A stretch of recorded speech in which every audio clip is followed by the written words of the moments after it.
I only meant to drop by, carrying an apple pie and heavy guilt for being too busy lately. Pushing open that kitchen door severed my life in two. The doctors confirmed they were slowly poisoned. The man holding me in the hospital corridor was the same one who had walked into my home with a perfectly clean smile.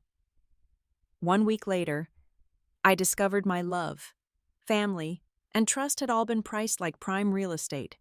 I am Tegan Langley. I am 34 years old. In the corporate world, my colleagues call me the Ice Queen. I am a woman who thrives on logic, sharp decisions, and a perfectly ordered life. I built my career on independence. I built my life on control. Lately, however, that control had been slipping through my fingers. My days were consumed by relentless project deadlines and the exhausting machinery of planning a grand wedding. I was drowning in choices about floral arrangements and catering menus. Because of this, I had neglected the most important people in my world. I had not made the drive to see my parents in over 6 weeks. Guilt is a persistent ghost. It haunts the edges of your mind when you are too busy to care. That guilt flared into a blinding spotlight yesterday when I checked my phone. My mother, Laurel Langley, had left a voicemail. She rarely left voicemails. She preferred long, rambling text messages filled with heart emojis. When I pressed play, her voice filled the silent cabin of my car. Her tone was gentle, quiet, but laced with a strange, vibrating tension. "Tegan, sweetheart, I was cleaning out the study. I found something old of yours, something important. Could you come by the house soon today, if possible? I think we need to talk before things get complicated." The message ended with a sharp click. It was completely unlike her. She did not ask about the wedding. She did not ask about my fiancé. I immediately cleared my afternoon schedule. I told my assistant to cancel all my meetings. I got into my car and began the drive south. The journey to their lake house in Briar Glen, North Carolina, usually took 2 hours. Today, the drive felt like wading through thick mud. A storm was brewing in the distance, painting the sky in bruised shades of purple and gray. I stopped at a local bakery and bought a warm apple pie. It was a peace offering.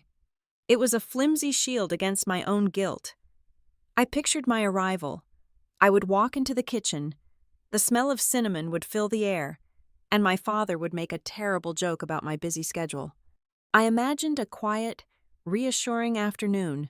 I was completely, devastatingly wrong.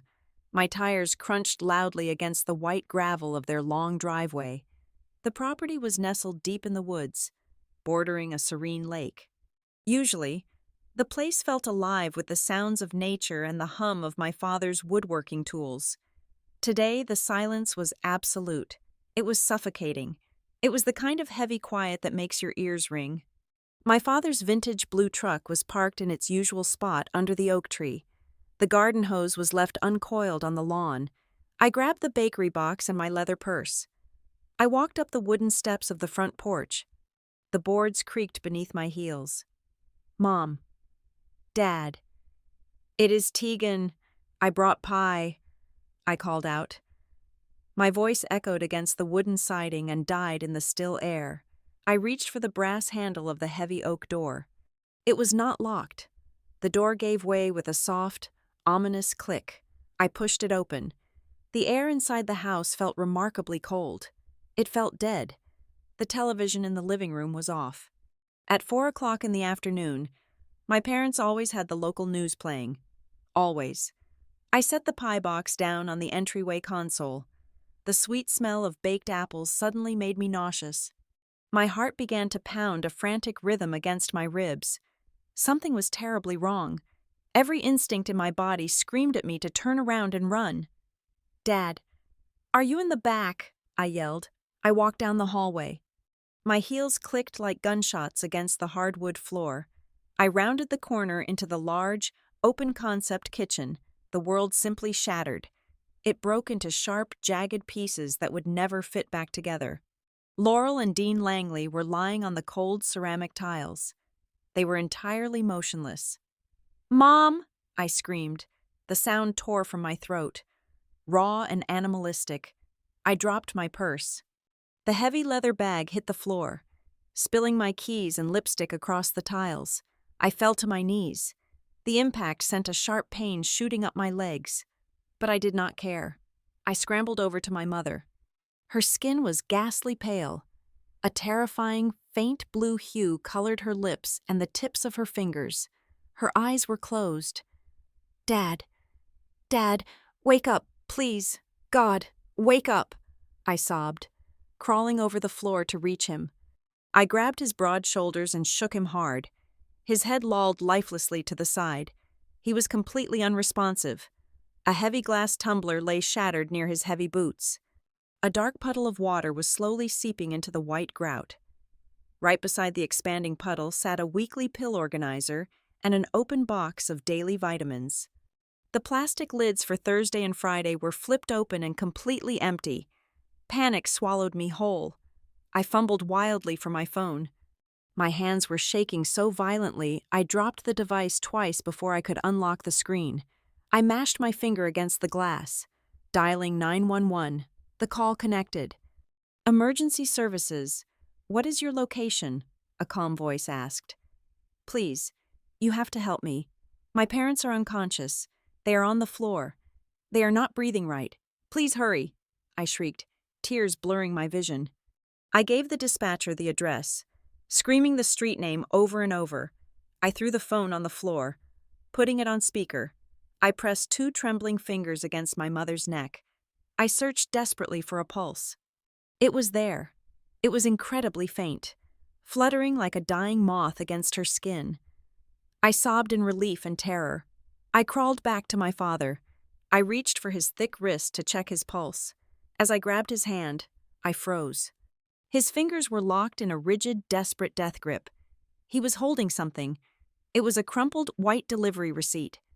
It was mashed into a tight ball, protected within his fist as if it were the most valuable thing in the world. I did not dare pry it loose. I let his hand rest on the tiles. The distant, high-pitched wail of sirens finally pierced the quiet air of the lake. Within minutes, paramedics flooded the kitchen.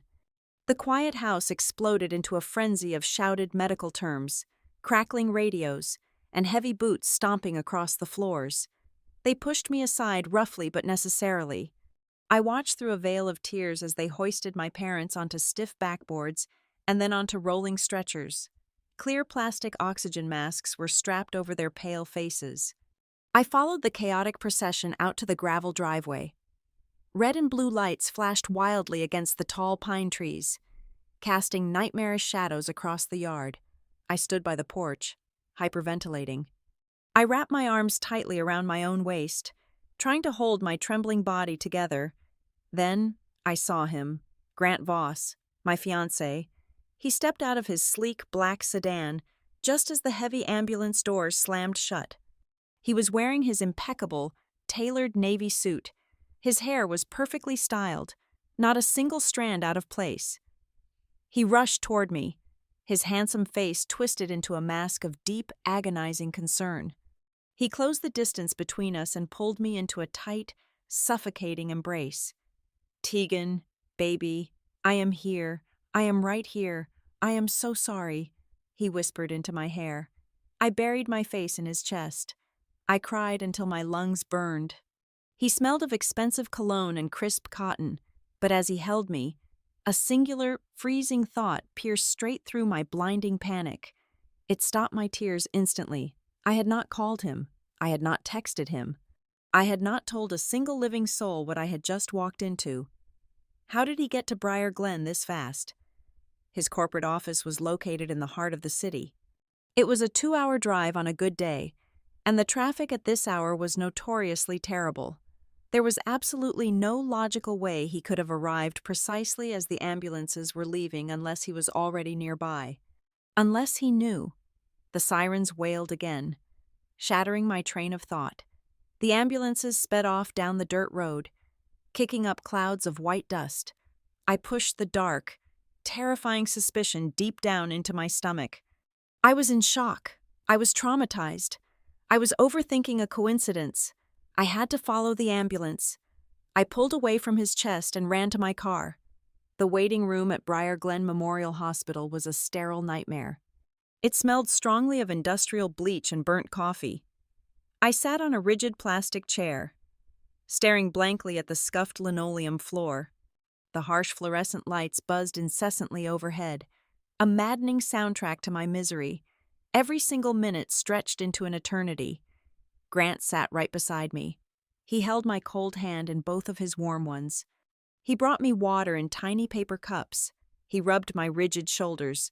He played the role of the perfect, fiercely supportive partner flawlessly. He kept whispering that everything would be completely fine. He assured me they were tough people who would pull through. I nodded mechanically. I could not speak. I could not blink away the horrific image of my father's gray face. I could not forget the tight grip he had on that crumpled piece of paper. 3 agonizing hours passed. The sun finally set outside the large glass windows, plunging the hospital parking lot into darkness. The waiting room slowly emptied out until it was just me, Grant, and the relentless, mocking ticking of the wall clock. Finally, the heavy double doors of the intensive care unit pushed open. A doctor wearing dark green scrubs walked purposefully toward us. Her face was set in grim, professional lines. Her name tag identified her as Dr. Eris. I stood up so quickly that my plastic chair tipped backward and clattered loudly against the floor. "Are they alive? Tell me they are alive," I demanded, my voice cracking. Dr. Eris stopped in front of me and held up a calming hand. "They are stable for the moment. Ms. Langley, we have them both on life support. Their vitals are incredibly erratic, and they are in medically induced comas to protect their brain function, but they are holding on." I exhaled a massive breath that I felt like I had been holding for an entire lifetime. I sagged against Grant's arm. "Thank God. Was it severe food poisoning? A stroke? What caused them to collapse at the exact same time?" I asked rapidly. The doctor looked directly at Grant, and then she shifted her piercing gaze back to me. Her expression was completely guarded and unreadable. "Ms. Langley, we ran a comprehensive toxicology screen on both of your parents. Their liver enzyme levels and cardiac distress markers do not align with any standard environmental toxin. They do not indicate spoiled food, an allergic reaction, or a viral infection." I felt an icy chill creep up the back of my neck. Grant tightened his grip around my waist. "What exactly are you saying?" I asked. The words tasted like ash in my mouth. Dr. Eris stepped half a pace closer. She lowered her voice. All the ambient noise of the hospital machinery seemed to vanish completely, leaving only the sound of her words ringing in my ears. "I am saying this was not an accident. Ms. Langley, the highly specific combination of pharmaceutical compounds we found in their bloodstreams points directly to an intentional, calculated introduction. Someone deliberately poisoned them." With that single sentence, my entire world was ripped from its axis, violently derailing into absolute darkness. The sterile air of the waiting room suddenly felt too thick to breathe. 2 uniformed police officers arrived within 20 minutes of the doctor delivering the news. They pulled me into a small, windowless consultation room down the hall. The harsh overhead light cast long, gray shadows across their notepads. They asked me to recount every single second from the moment I pulled into the driveway. I told them about the unlocked door, the quiet house, the glass on the floor. "Was anything missing, Ms. Langley?" the older officer asked. His pen hovered over his notepad. "Valuables, electronics. Cash." "No," I replied, my voice sounding hollow and detached. "My mother's purse was still on the kitchen counter. My father's wallet was right beside it. The television was there. Nothing was touched." The officers exchanged a brief, clinical look. They confirmed what my sinking heart already knew. There were absolutely no signs of forced entry. The windows were perfectly intact. The deadbolts were not tampered with. Whoever did this did not break in. They were either let in, or they already had a way inside. Grant stepped forward, sliding his arm protectively around my waist. "She is exhausted, officers," he said smoothly. His voice was a rich, comforting baritone that usually made me feel safe. Tonight, it felt like a performance. She has been through a massive shock. I will make sure she's available for further questioning tomorrow, but right now, she needs to rest. He did not ask me if I wanted to leave. He simply managed the situation. Over the next hour, Grant became a machine of terrifying efficiency. He bought bitter black coffee from the vending machine downstairs. He made phone calls to distant relatives, his tone striking the exact right balance of sorrow and stoic strength. He coordinated with the hospital staff, asking about visiting hours and parking validations. He was functioning as if he had rehearsed this exact emergency scenario 100 times. It was too seamless. I watched his perfectly manicured fingers tap against his phone screen. My mind raced back to the driveway at the lake house. How did he get there so fast? I clamped down on the thought. I was traumatized. I was looking for monsters in the shadows because the reality was too bright and terrible to look at. The heavy swinging doors of the waiting area burst open. My aunt, Blair Tolland, rushed in. She was my mother's younger sister, a woman whose entire life was a chaotic series of bad investments and dramatic emotional outbursts. Tonight, she wore an oversized trench coat and a look of absolute theatrical devastation. "Tegan!" Blair shrieked, sprinting across the linoleum floor. She threw her arms around my neck, sobbing loudly into my collarbone. "Oh, my poor sister." What happened? The nurse on the phone would not tell me anything specific. I stood rigidly in her embrace. "They were poisoned, Aunt Blair," I stated flatly. I had no energy left for soft words. Blair pulled back so fast she nearly stumbled. Her tear-streaked face paled. "Poisoned. Good Lord, that is insane. Who would do such a thing?" She wiped her eyes frantically with the back of her hand. Her gaze darted around the room, landing on Grant, then back to me. Her breathing hitched, but the absolute panic in her eyes shifted into something hard and calculating. "Tegan, listen to me. This is a nightmare, but we have to be practical. Did you lock the house? Do you have their keys? Where are Laurel and Dean keeping the property deeds these days? The police will lock the place down, and we cannot have their private financial documents just sitting out in the open." I stared at her. My parents were lying in separate rooms connected to ventilators, fighting for every single heartbeat, and my aunt was asking about the property deeds. A wave of profound nausea washed over me. "The house is fine. Blair," I said coldly. "The police are handling it." Before Blair could launch into another frantic demand, a woman in a sharp gray suit approached our small circle. She introduced herself as Detective Maris Cole. She did not have the weary procedural demeanor of the patrol officers. She was sharp, observant, and radiated a quiet, intimidating intelligence. She asked Grant and Blair to give us a moment. They stepped away, but I could feel Grant's eyes burning into my back. Detective Cole guided me to a quiet corner near the vending machines.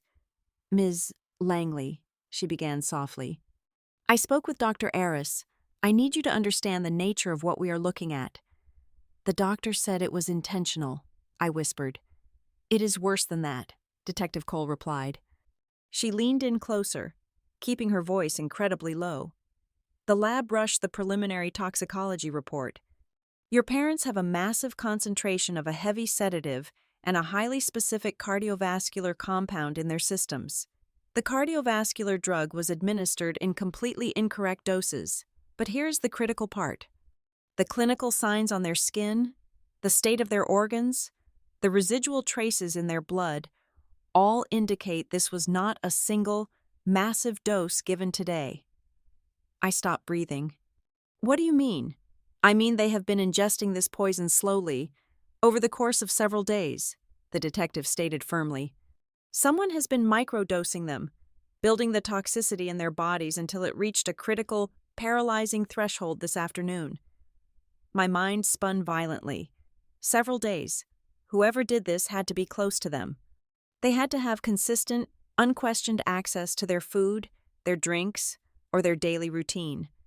My parents were fiercely private people. They were paranoid about security. They rarely ate at restaurants. They almost never invited strangers into their home. They were creatures of rigid habit. The perpetrator had to be a ghost in their everyday life. A sudden, sickening realization hit me. "The housekeeper," I gasped. "Rosa. She comes every Tuesday and Friday to clean and meal prep. She has keys." I turned around immediately and walked back toward Blair and Grant. "Aunt Blair, do you have Rosa's number? We need to call her. She is the only person outside the family who has access to the house during the week." Blair stiffened. She looked at her shoes, then up at the ceiling. "Rosa is not the one. Tegan," she said dismissively. "How can you possibly know that?" I demanded, my voice rising. Blair crossed her arms tightly over her chest. "Because I let Rosa go last Friday. I paid her 2 weeks of severance and told her not to come back for a while." "You fired my parents' housekeeper." I stepped toward her, my fists clenching involuntarily. "Why would you do that without telling them or me?" "Laurel complained about headaches last week." Blair shot back defensively. Her voice was too loud, defensive, and sharp. "I told her she needed absolute peace and quiet. Having a vacuum cleaner running around the house all day was not going to help her rest. I was doing them a favor." "Tegan, someone had to look out for their health while you were busy playing corporate boss and planning your perfect wedding." The guilt she tried to hurl at me bounced off the sheer wall of my rising panic. No housekeeper for 6 days. My parents were completely isolated for nearly a week. During that exact time frame, a slow-acting poison was systematically introduced into their bodies. Grant stepped between us, playing the peacemaker once again. "Okay, let us calm down. Fighting will not help Laurel and Dean right now. We are all just stressed." "Grant is right," Blair said quickly, smoothing down the front of her coat. She took a deep breath, her eyes locking onto mine with an unsettling intensity. "We have to think about the logistics. Tegan, medical bills, mortgage payments, maintaining the estate. If they are in comas, their assets are completely frozen. The bank will not let anyone touch the accounts. We should get a lawyer to draft up a temporary power of attorney tomorrow morning. I can step in as temporary guardian to protect the family assets while they are incapacitated." A physical chill rushed down my spine. It felt like a bucket of ice water had been poured directly over my head. My parents were not even officially stabilized yet. The police had barely started their investigation into an attempted double homicide, and my aunt was already making a direct play for legal control over their money and their land. I looked at Blair. I saw the desperate, hungry gleam in her eyes. I had always known she was terrible with money, but I never thought she was capable of something malicious. Now, standing in the harsh fluorescent glare of the hospital, the shadows around her seemed to grow darker, sharper. I felt sick. I needed air. I turned my head to look for an exit sign, to find a way out of this suffocating corridor. As I turned, my gaze swept past Grant and Blair. For one fraction of a second, I saw it. It was a look. A silent, rapid exchange between my fiancé and my aunt. It was not a look of shared grief or mutual comfort. It was a sharp, calculating glance. It was the kind of look two people share when they are checking to see if a lie has been successfully sold. Grant gave a microscopic nod. Blair dropped her eyes instantly. It lasted less than 2 seconds. If I had blinked, I would have missed it entirely, but I saw it. The perfect, polished facade cracked just enough to let a terrifying truth bleed through. My fiancé, who had arrived at the crime scene impossibly fast. My aunt, who had isolated my parents and was now demanding control of their wealth. My heart hammered violently against my ribs. I did not scream. I did not point fingers. The detective's words echoed in my mind. The poison was administered slowly. It was a calculated, deliberate game. If I reacted now, I would show my hand. I would become the hysterical, grieving daughter who was lashing out at her support system. I forced my shoulders to relax. I made my face go completely blank. I looked back at Grant. I looked into the eyes of the man I was supposed to marry in exactly 2 months. I smiled, a small, fragile, broken expression. "You are right," I whispered, my voice trembling with a fabricated weakness. "We are all just exhausted. Let us talk about lawyers tomorrow. Grant pulled me into his chest again, stroking my hair. That is my smart girl. Everything is going to be fine. I promise. I closed my eyes. Leaning against him, I felt the steady rhythm of his heartbeat against my cheek. I knew, with absolute, terrifying certainty, that I was hugging a stranger. The seed of doubt had not just been planted, it had violently shattered the ground of my reality, taking root in the darkest, coldest part of my soul. I stood alone in the center of the kitchen. It had been exactly 48 hours since the paramedics carried my parents through the front door. The police had finished their initial sweep and released the property back to the family. I locked the deadbolt behind me and turned off my cellular phone. I needed absolute, unbroken silence. If someone was slowly and deliberately poisoning them, the delivery method had to be perfectly hidden within their daily routine. I grabbed my mother's meticulous kitchen diary, the landline phone records, and a stack of unsorted mail from the granite counter. I sat at the heavy oak dining table and began to work backward. I was going to reconstruct the last 7 days of their lives, hour by hour. I started by cross-referencing the grocery store receipts with the meals logged in my mother's neat handwriting: baked salmon and asparagus on Monday, lemon chicken salad on Tuesday. Everything was thoroughly washed, prepared at home, and completely standard. There were no unusual takeout orders or strange ingredients. I moved to the pantry. I pushed aside rows of organic herbal teas and boxes of whole grain pasta. Tucked in the back corner was a sleek, minimalist cardboard box I did not recognize. The elegant label read, Juniper Habit. It was a premium wellness subscription service that specialized in delivering personalized, daily vitamin packets. I pulled the plastic dispenser out of the box. The clear packets for Thursday and Friday were torn open and empty, perfectly matching the discarded wrappers I had found on the floor near my father's hand. I checked the enclosed shipping invoice. The subscription had started exactly 14 days ago. My breath caught painfully in my throat. 2 weeks ago, Grant and I were having dinner with my parents at a steakhouse downtown. My father had rubbed his chest and complained about feeling unusually sluggish during his afternoon walks. Grant, while pouring him another glass of sparkling water, had leaned over with a perfectly constructed smile of concern. You should really look into customized supplements.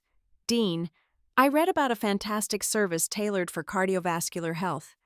It really boosts your energy levels without any harsh side effects. Grant had planted the seed right in front of me. He had casually suggested the exact delivery method for whatever was currently destroying their hearts. I pushed the box away. My hands were trembling slightly. I walked over to the large paper calendar hanging beside the stainless steel refrigerator. My father tracked his entire life with a thick red marker. He had drawn heavy circles around the delivery dates for the Juniper Habit boxes. Next to the square for last Thursday, he had scribbled a sharp, heavily underlined note: Dinner with Gideon Vale at 7 o'clock. Gideon Vale was our long-standing family lawyer.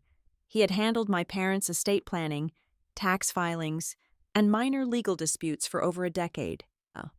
Why was he having a private dinner at their house just days before they collapsed? I walked out to the front porch to get some fresh air. The walls of the house were starting to feel like a cage. Mrs.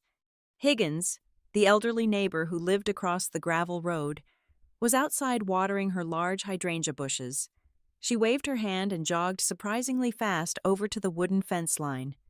Tegan, dear, I was so terribly worried when I saw all those flashing lights the other day, she said, her eyes wide with a mix of genuine concern and neighborhood curiosity. Thank you, Mrs. Higgins. They're in the hospital. We are hoping for the best possible outcome, I replied, forcing my voice to sound smooth and even. Well, please let me know if you need absolutely anything. I know things have been incredibly busy over there. Your Aunt Blair and that nice lawyer man, Gideon, have been coming and going all week. I saw his silver sedan parked out front at least 3 times in the last 5 days. He usually arrived right around midday, right when you are typically at your corporate office. I thanked her politely and walked straight back inside, locking the door firmly. Blair and Gideon, They were visiting frequently during the exact hours I was completely tied up with board meetings and wedding vendor appointments. I marched down the hallway and pushed open the door to my father's home office. The room smelled of old paper, leather polish, and pine. His mahogany desk was usually pristine, but today, a thick manila folder lay open right in the center of his green leather blotter. It was a commercial real estate contract. Specifically, it was an option to purchase agreement regarding 18 acres of land my parents owned in the Silver Ridge district. It was an unremarkable tract of dirt and scrub brush located near the old county highway. They had purchased it 20 years ago for practically nothing. I flipped through the dense legal pages. Pinned to the front cover was a drafted letter, signed by my father in blue ink but not yet mailed. It was a formal, aggressive notice to cancel the option agreement immediately. Beside the manila folder was a handwritten call log. In the short span of 3 days, my father had received 12 urgent voicemails from 4 different property management groups. Every single one of them was aggressively offering to buy the Silver Ridge plot in pure cash, sight unseen, and demanding immediate closing dates. Normal roadside dirt does not generate 12 frantic cash offers in 72 hours. I grabbed my laptop from my bag and pulled up a secure video application. Willa Hart answered the call on the second ring. Willa was my oldest friend and a senior financial analyst at a major investment firm in the city. She could spot a fraudulent shell company faster than most people could read a restaurant menu. "Tell me you are holding up okay." "Tegan," she said. Her face was illuminated by the glow of multiple monitors in her home office. "I am definitely not okay. Willa, I need your professional help right now. I need you to dig into the public land registries for the county. Look up a zoning district called Silver Ridge. My parents own 18 acres out there. Someone is trying to buy it incredibly aggressively, and my dad was just about to legally block the sale." "Give me the exact parcel numbers," Willa commanded. Her tone shifted instantly from a concerned friend to a focused analyst. I read the long string of numbers off the contract. For the next 10 minutes, the only sound in the room was the rapid, mechanical clicking of her keyboard. "This is highly unusual," Willa muttered, squinting closely at her left screen. "The land itself is only zoned for light commercial use. Its assessed tax value is completely average for the region. Hold on a second. Let me pull up the ownership records for the surrounding parcels." More rapid typing followed. A low, sharp whistle escaped her lips. "Tegan, look at this. There are about a dozen different limited liability companies that have aggressively purchased almost every single acre surrounding your parents' property over the last 6 months. They are executing a classic roll-up strategy. And they are paying a massive premium, too. Some of these sales closed at 40% above the current market value." "Who actually owns those purchasing companies?" I asked, feeling my pulse quicken against my neck. "That is always the tricky part," Willa explained, her eyes darting across lines of digital data. "They are all registered in business-friendly states to protect the identities of the owners. They are classic shell structures designed specifically to hide the actual beneficiaries. They use proxy directors and generic registered agents. But wait, let me run a trace on the initial capitalization funds. Someone had to wire the money to open these accounts." Willa went completely quiet for a long, agonizing moment. I watched the reflection of scrolling spreadsheets in her glasses. "Gotcha," she whispered triumphantly. "They were sloppy with their filing fees. I just followed a digital trail of municipal payments originating from a central, private holding account. That holding account is managed by a highly shielded corporate trust." She paused, taking a deep breath. "Tegan, the primary, controlling trustee listed on that financial entity is a man named Gideon Vale." The name hit the quiet office like a physical blow. The jagged puzzle pieces slammed together with terrifying, undeniable clarity. Gideon Vale was not just their trusted, lifelong lawyer. He was actively orchestrating a massive, covert land grab around the Silver Ridge district. And my parents' 18 acres were sitting right in the middle of his empire. If my father was canceling the sale, he was completely blocking Gideon's multi-million-dollar acquisition. The 18 acres must be the crucial access point. Gideon needed my parents out of the way, but he needed them alive just long enough to transfer the property title cleanly. He needed someone inside the family to facilitate the legal handover. He needed Blair, who was drowning in financial debt and desperate for a bailout. And he needed someone who could casually recommend a deadly, untraceable daily vitamin routine without raising a single red flag. He needed Grant. I stared blankly at the blinking cursor on my laptop screen. My chest felt hollowed out. I did not have enough hard, physical evidence to take to Detective Cole yet. A circumstantial financial connection to a real estate trust and a suspicious vitamin subscription were absolutely not enough to arrest a prominent lawyer and my fiancé for attempted murder. If I confronted them now, they would destroy the remaining evidence and walk away clean. I could not let that happen. I needed to trap them. I needed them to believe they were still winning this twisted game. I sat in the dim, cramped corner of the intensive care waiting room. The air in the hospital was thick, heavy with the sharp scent of industrial floor cleaner and unspoken lies. It felt like breathing underwater. Grant sat beside me, the picture of a devoted, heartbroken partner. He handed me a paper cup of lukewarm chamomile tea. His fingers brushed deliberately against mine. I flinched internally, a cold wave of revulsion washing over my skin, but I kept my facial expression completely smooth and unreadable. "Grant," I started carefully, staring down at the pale yellow liquid. "Did you ever actually look into the background of that vitamin company you recommended to my father, Juniper Habit? The timing just feels incredibly strange." He did not miss a single beat. His brow furrowed in a flawless display of gentle, protective concern. He placed a warm, heavy hand over my knee, pinning me in place. "Sweetheart, you cannot obsess over every single little thing they ate or drank. Your mind is completely exhausted from the trauma.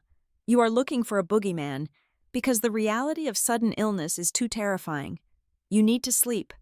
Let the police handle the investigation." When I tried to pivot the conversation to the property out in Silver Ridge, mentioning the bizarre flood of aggressive cash offers my father had received, Grant smoothly stood up to adjust the window blinds, physically turning his back to me. "Real estate vultures always circle the second an older couple gets sick," he said dismissively over his shoulder. "It is disgusting, but it is normal. Do not let it distract you from what matters. Drink your tea." His deflection was seamless. He wrapped me in a suffocating blanket of false protection, a calculated performance designed to completely blind me to the truth. A few yards away, Aunt Blair was holding court near the nurses' station. Her voice was pitched at that exact, piercing frequency designed to be overheard by everyone in the corridor. "My sister is always trying these extreme, unregulated health fads," Blair sighed dramatically, pressing a crumpled tissue to her perfectly dry eyes. "Juice fasts, heavy metal detoxes, bizarre herbal cleanses she buys off the internet. I warned her repeatedly. I told her that making your own organic tinctures could be incredibly dangerous. She probably just mixed the wrong botanical roots together and gave them both a terrible reaction." She was actively muddying the waters. She was publicly shaping a narrative of an accidental medical crisis brought on by their own mistakes, giving the medical staff and the police an easy, convenient reason to close the case on my parents. I gripped the paper cup until the hot tea spilled over the rim and burned my knuckles. I let the sharp physical pain ground me, keeping my rage locked tightly inside my chest. Just before noon, the heavy elevator doors slid open to reveal Gideon Vale. Our trusted family attorney looked like the physical embodiment of dignified grief. His silver hair was perfectly swept back. His tailored charcoal suit was immaculate. He strode toward our small group, his expression molded into a mask of deep, paternal sorrow. He pulled me into a brief, rigid hug that smelled of expensive cigar smoke and mint. "I came the exact second I heard," Gideon murmured, his voice rich and steady. "This is an absolute tragedy. Dean and Laurel are the strongest people I have ever known." He sat down in the plastic chair opposite mine and unclasped his vintage leather briefcase. He pulled out a thick stack of legal documents bound by a navy blue ribbon. "I know this is the absolute worst possible time to discuss logistics," he continued, leaning forward and lowering his voice to a confidential whisper. But the hospital administration will freeze their medical directives and their personal bank accounts by tomorrow morning if we do not establish a clear chain of legal command. I took the liberty of drafting a temporary asset management and medical proxy file. It gives us the immediate authority to keep their estate running smoothly while they recover. Blair and I can handle the financial burden so you can focus entirely on being a daughter. I stared at the dense paragraphs of legal jargon resting on his lap. My mind was racing, cataloging every single word he said. The police firmly believe someone did this to them intentionally. Gideon, I said, testing the water, watching his eyes for a reaction. Gideon shook his head slowly, a sad, profoundly patronizing smile touching his thin lips. The police are overreacting to complex biology. A sudden cardiovascular collapse complicated by a high concentration of synthetic sedatives is incredibly rare. Yes, but rare medical events do happen. We cannot let wild, cinematic theories stop us from legally protecting their legacy. The air in my lungs turned to solid ice, a high concentration of synthetic sedatives. Detective Cole had only told me about the specific sedatives in absolute, strict confidence. The preliminary toxicology report had not been released to the public. It had not even been added to the family medical portal yet. There was absolutely no way Gideon Vale could know the specific chemical nature of the poison unless he was intimately involved in putting it there. My heart slammed violently against my ribs, echoing in my ears, but I forced my breathing to remain shallow and entirely even. "You are probably right," I whispered, looking down at my trembling hands to hide my eyes. I excused myself to the restroom. Locking the heavy wooden door behind me, I turned on the sink faucet to mask the sound of my voice and dialed Willa on a secure encrypted application. She answered on the very first ring. "I found it," she said immediately. Her voice was sharp, crackling with pure, nervous adrenaline. It took me nearly 4 hours to bypass the municipal firewalls, but I found the unredacted county planning committee files. They are announcing a massive, multi-billion-dollar logistics and freight hub next month. It is going to connect the eastern seaboard rail lines directly to the interstate highway. I leaned my forehead against the cold porcelain tiles of the bathroom wall. "And how exactly does Silver Ridge factor into this massive project?" I asked. "The hub itself is being built on the old industrial flats," Willa explained rapidly. "But the federal zoning board requires a Class A heavy freight access road. They absolutely cannot use the existing residential streets. I am looking at the surveyor blueprints right now. The only geographically viable route for that access road cuts directly, dead center, through your parents' 18 acres. If Gideon's shell companies own all the surrounding land, they control the entire perimeter. But without your family's specific parcel, the entire development is landlocked. It is completely worthless. But with your parents' land included, the total package is worth upwards of $40 million. $40 million. The sheer scale of the greed made my stomach heave violently. A memory, sudden and incredibly sharp, pierced through the thick fog of my shock. It was a brief phone call with my mother 3 weeks ago. I was rushing into a corporate marketing presentation, half listening to her voice through my car speakers. "Someone is pushing your father to sign things before the county makes their big changes," she had said, her tone unusually clipped and anxious. "We need to sit down and talk about the estate. Sweetie, soon. Before everything changes." I had dismissed it entirely. I had told her we would discuss it over brunch after the wedding. I squeezed my eyes shut, a silent, agonizing sob tearing at my throat. She knew. She had sensed the trap closing around them, and she was trying to warn me. When I finally returned to the lake house that evening to gather fresh clothes and feed the stray cat my father loved, Grant was already there. He had brought 2 large, heavy suitcases from his downtown apartment. He was unpacking his expensive dress shirts and hanging them precisely in the guest room closet. "What exactly are you doing?" I asked, keeping my voice carefully neutral as I stood in the doorway. He turned around, his handsome face softening into a mask of pure, unwavering devotion. "I was thinking," he said, walking over and wrapping his arms securely around my waist, "we should postpone the wedding, just for 6 months or so. You cannot possibly walk down the aisle while they are fighting for their lives in the hospital. And honestly, this house is far too big and isolated for you to manage alone right now. I am going to move in here with you. We can manage the property, keep an eye on the landscape contractors, and protect the estate together. The proposal was flawlessly executed. It sounded exactly like the ultimate sacrifice from a deeply loving partner. But the timing was far too perfect. Moving in gave him unrestricted, 24-hour access to my parents' files, their mail, their computers, and their physical space. It cemented his position deep inside the fortress. "You would do all that for me," I murmured, resting my chin against his chest so he could not see the absolute, freezing hatred burning in my eyes. "Of course I would," he whispered back, kissing the top of my head. I waited until he went downstairs to the kitchen to loudly chop vegetables for dinner. I slipped silently into my parents' master bedroom. I closed the door and locked it with a microscopic click. I needed something, anything, that proved my mother was fighting back against them. I walked over to her antique vanity table.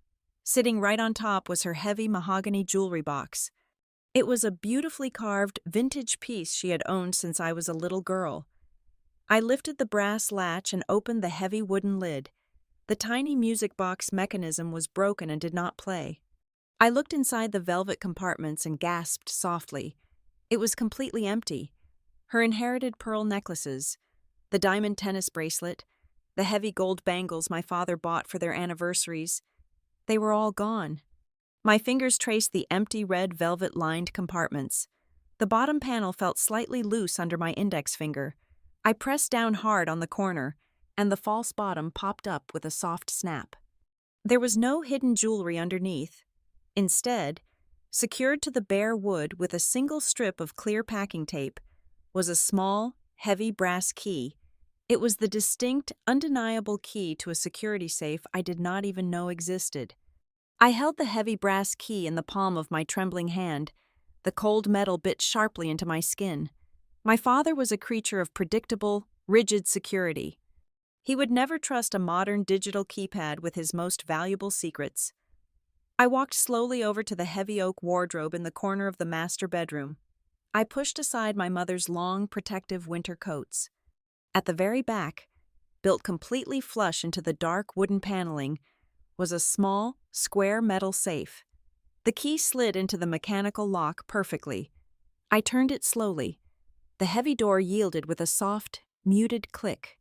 Inside the dark steel cavity lay a stack of thick manila envelopes and a small rectangular object securely wrapped in a dark velvet cloth.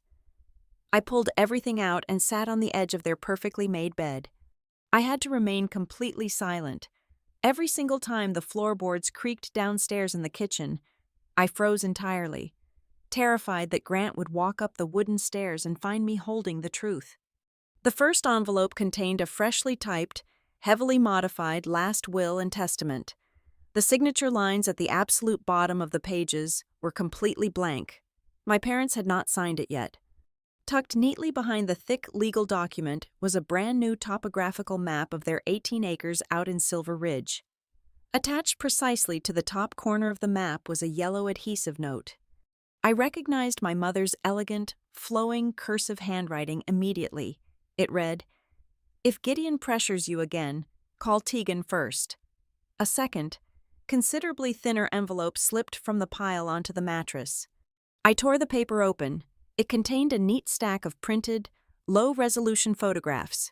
They were physical screenshots of a text message conversation between my Aunt Blair and Gideon Vale. The timestamps were from exactly 3 weeks ago. Gideon's messages were incredibly short and commanding.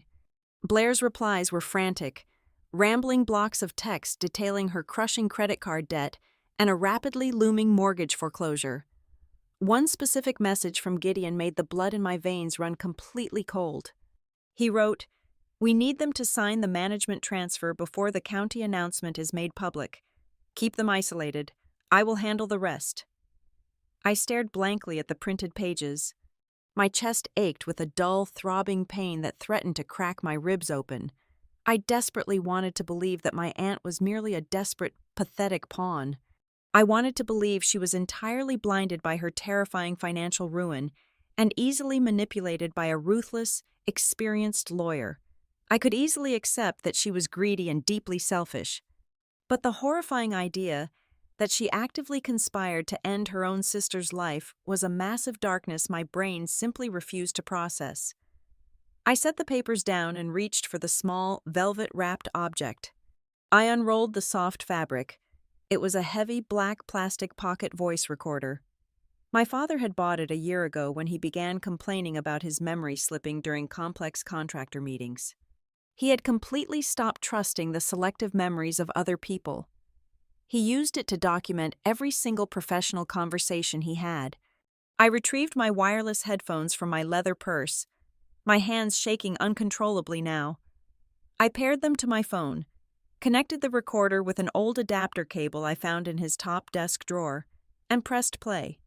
The digital audio file was dated 10 days ago. The recording started with the clear, sharp clinking of fine silverware against porcelain plates. It was the ambient sound of a tense, painfully quiet dinner taking place right here in this very house. Then, I heard my father's voice. It was strong, deeply resonant, and completely unyielding. "I am telling you for the absolute final time, Gideon, I am not signing the option, and I am certainly not putting the 18 acres into your management trust. The land stays exactly where it is. It belongs to the family." A heavy dining chair scraped loudly against the hardwood floor. Gideon's smooth, heavily placating tone filled the silence. "Dean, you are being incredibly stubborn. I am merely trying to protect your assets from excessive taxation. The market is highly volatile right now." "The market is perfectly fine," my mother interjected. Her voice was sharp, carrying a chilling, absolute clarity. "What is not fine is the company you keep, Gideon. And while we are on the subject of bad company, I want to talk about Grant." I stopped breathing entirely. I pressed the plastic headphones tighter against my ears until they bruised my skin. My mother continued, her carefully chosen words slicing through the recorded audio like a surgical blade. "Grant is entirely too interested in that highway dirt for a man who is supposed to be focusing on marrying our daughter. He asks about the county zoning laws every single time he visits. He practically interrogated Dean about the property taxes last weekend. That is not the behavior of a man in love. That is the behavior of a man running a financial appraisal. Laurel, that is an absurd, insulting accusation," Gideon replied smoothly, though his voice held a tight, deeply defensive edge. "Is it?" My father growled low in his throat. "Because if I find out he is using Tegan to get a secure seat at this table, I will ruin him. I will not let him near her. We will tell her exactly what we suspect after the holidays." I reached out blindly and hit the pause button. The silence in the bedroom was suddenly deafening, roaring in my ears like a physical storm.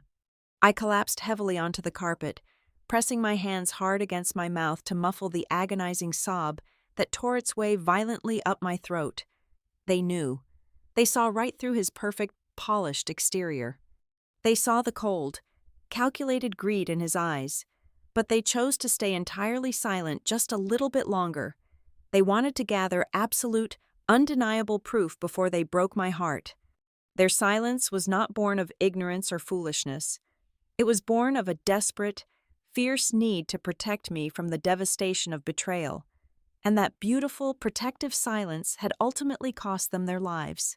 I sat alone on the floor for 20 long minutes, letting the silent, burning tears stream down my face until my eyes were swollen and my chest felt completely hollowed out. I did not scream. I did not throw things at the wall. The wild, chaotic grief was entirely gone, replaced violently by a freezing, singular focus. I carefully packed the legal documents, the text transcripts, and the voice recorder into my dark leather bag. I wiped my face clean, smoothed my hair perfectly, and walked confidently downstairs to eat a quiet dinner with the man who was actively trying to murder my family. The next morning, I told Grant I needed to meet with the hospital administration to discuss complex insurance paperwork. He kissed my cheek and told me to be careful. Instead of driving to the medical center, I drove my car to a massive, empty parking lot behind a defunct strip mall on the edge of town. Detective Maris Cole was already waiting inside her unmarked gray sedan. I climbed silently into the passenger seat and handed her the thick manila envelopes and the black pocket recorder. She read the text transcripts in complete silence. She listened to the audio recording with a dark, completely unreadable expression. When the tape finally ended, she turned off the engine and looked out at the empty expanse of cracked asphalt.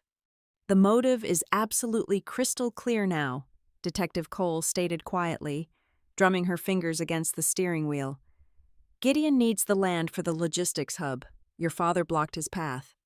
Grant needs the massive payout to secure his future. Blair needs her crushing debts erased. They formed a syndicate to force a medical guardianship and legally seize the estate while your parents were incapacitated.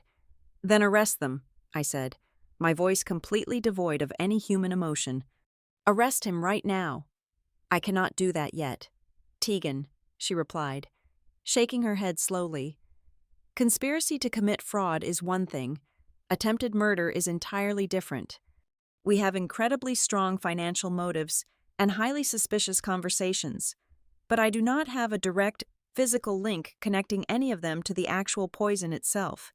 Any competent defense attorney would simply claim your parents bought the vitamins themselves online, and it was a tragic, unavoidable manufacturing error." My stomach twisted into a tight, painful knot. "So what do we do?" Detective Cole reached into her interior jacket pocket and pulled out a single, folded sheet of paper. "We wait for the science to catch up. The state laboratory rushed the chemical analysis on the juniper habit box you found in the pantry. Specifically, they tested the unopened packets for Saturday and Sunday." She handed me the paper. I stared at the dense blocks of scientific text and laboratory letterheads. "The cardiovascular toxin was not introduced after the packets were opened in the kitchen," Detective Cole explained, her voice dropping to a serious, heavy whisper. "The poison was professionally and perfectly sealed inside the individual daily capsules before they ever reached your parents' house. The physical delivery mechanism was flawless. If it came from the factory fully sealed like that, how does it prove Grant or Gideon actually did it?" I asked, a sharp edge of frustration leaking into my tone.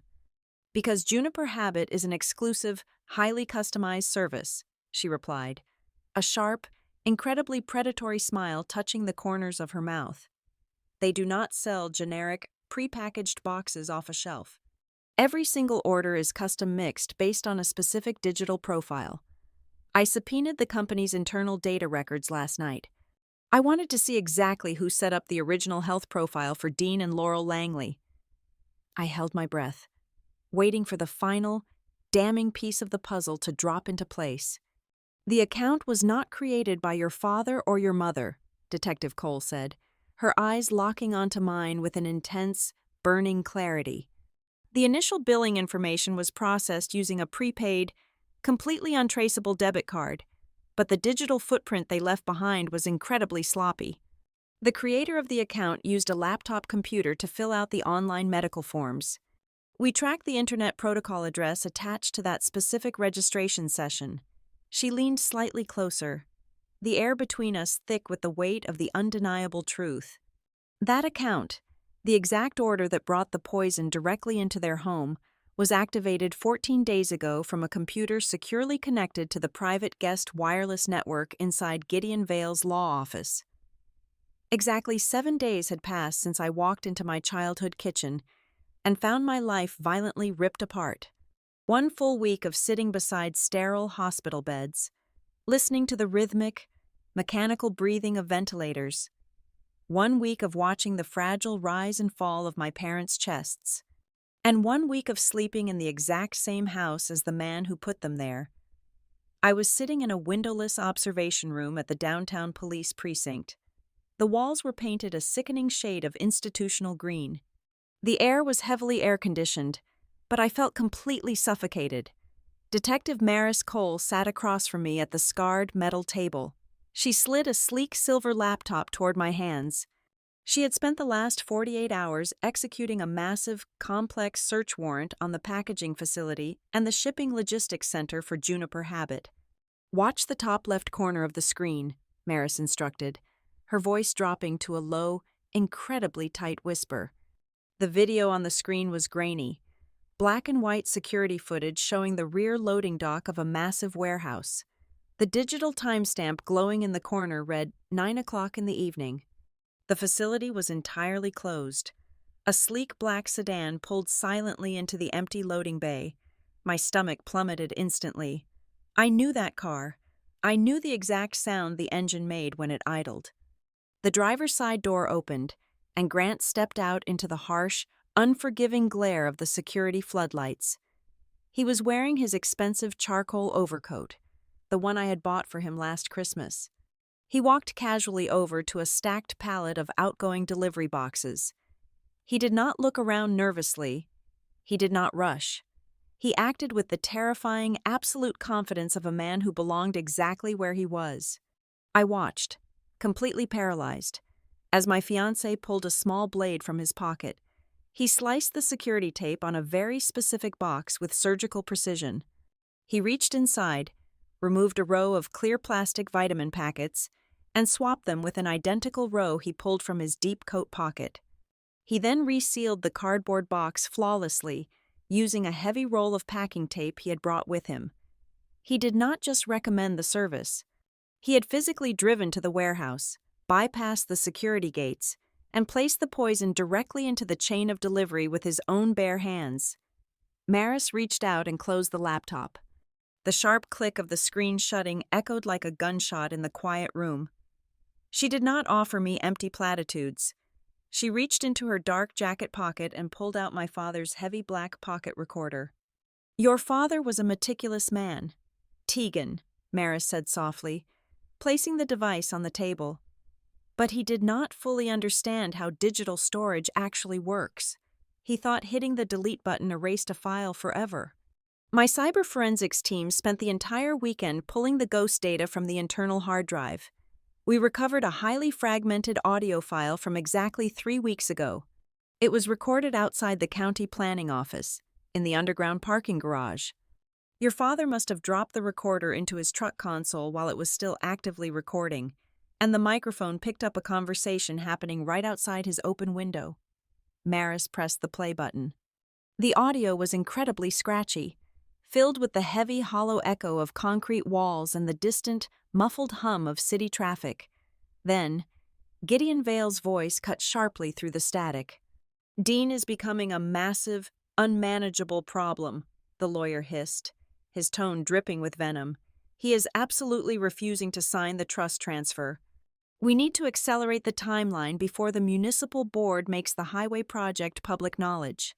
Then, another voice answered.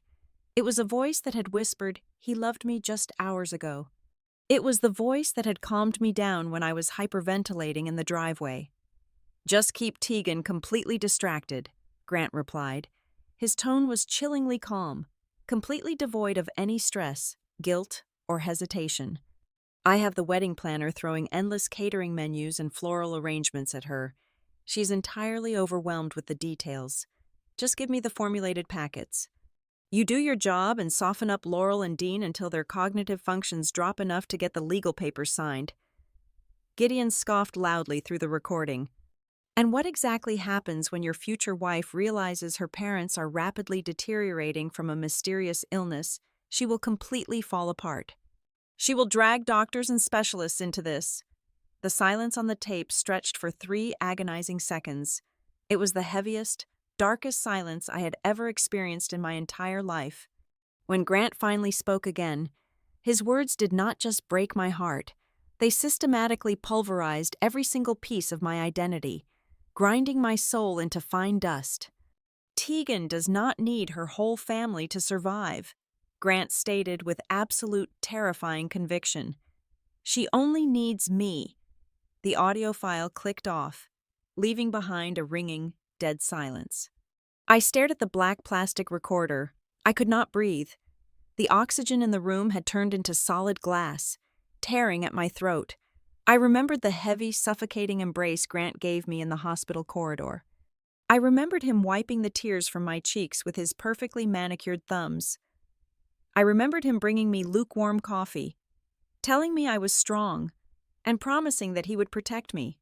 It was all a flawlessly executed performance. The man holding me together was the exact same architect who had violently torn my world apart.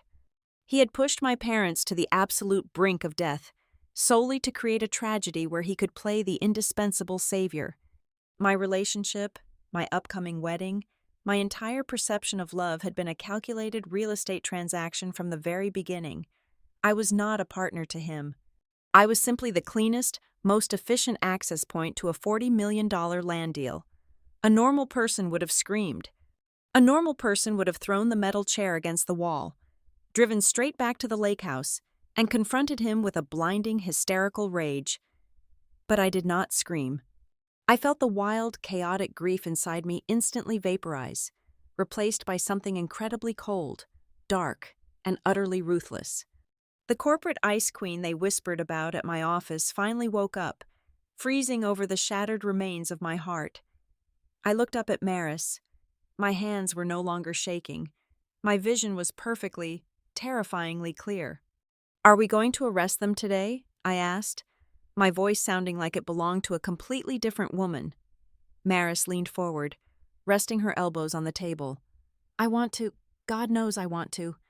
But the district attorney looked at the file an hour ago. The video is circumstantial without the physical poison in his pocket.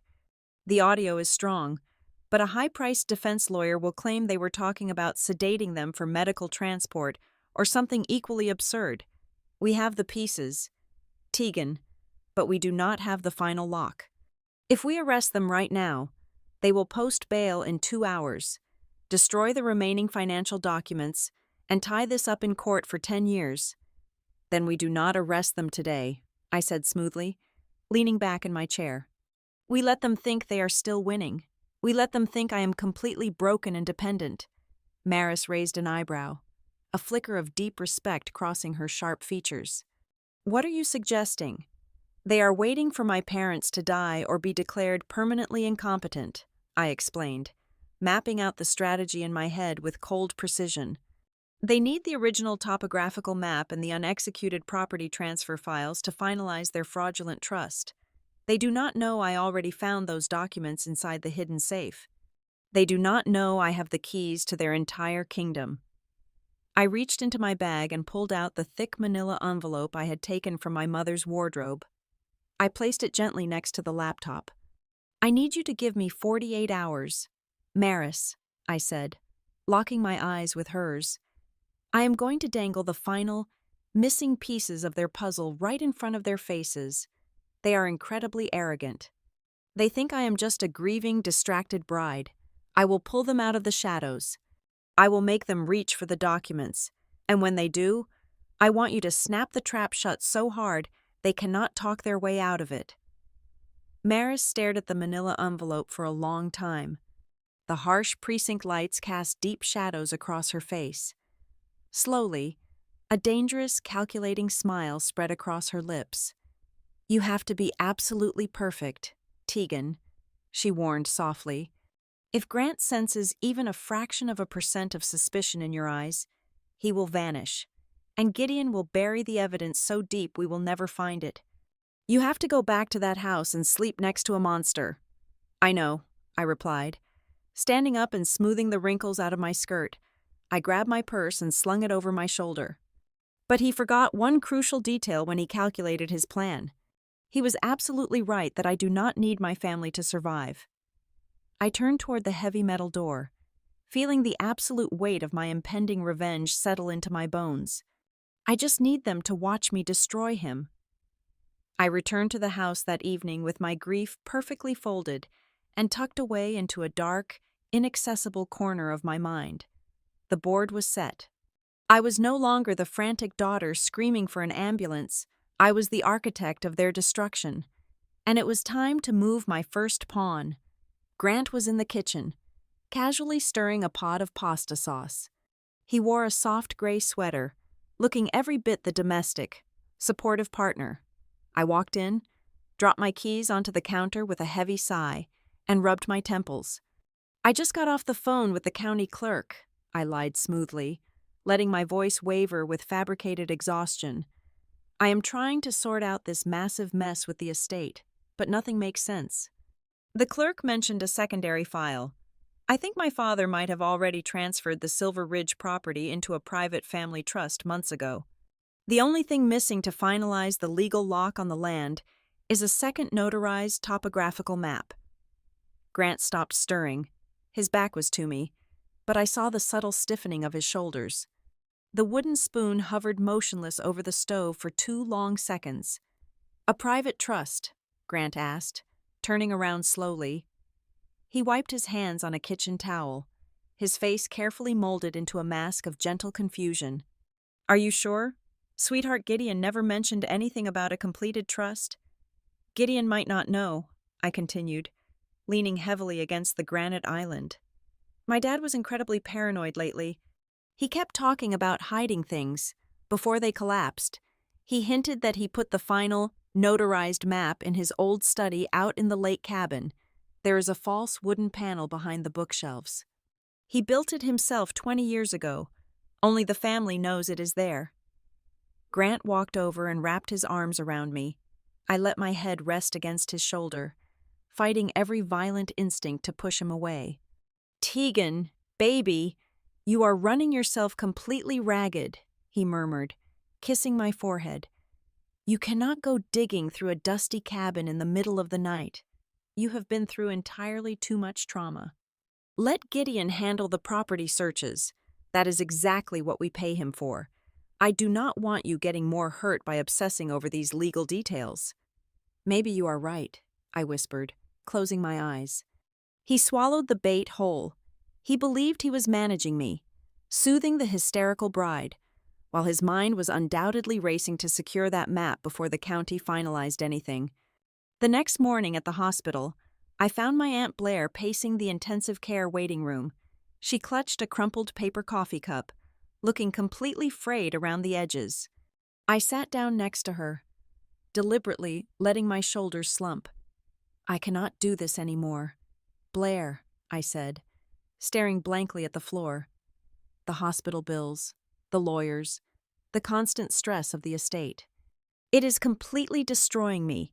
If Gideon can just process the temporary guardianship quickly and quietly, I think I will just sign the transfer rights. I want this entire nightmare to be over. I just want peace." Blair's eyes lit up with a sudden, predatory gleam. She tried to hide it behind a sympathetic sniffle, patting my knee awkwardly. "Oh, honey, that is the smartest decision you have made all week. Family comes first. We will take the burden completely off your shoulders. You just focus on Grant and the wedding." I nodded weakly, excusing myself to the courtyard. Once outside, I pulled out my phone and called Willa.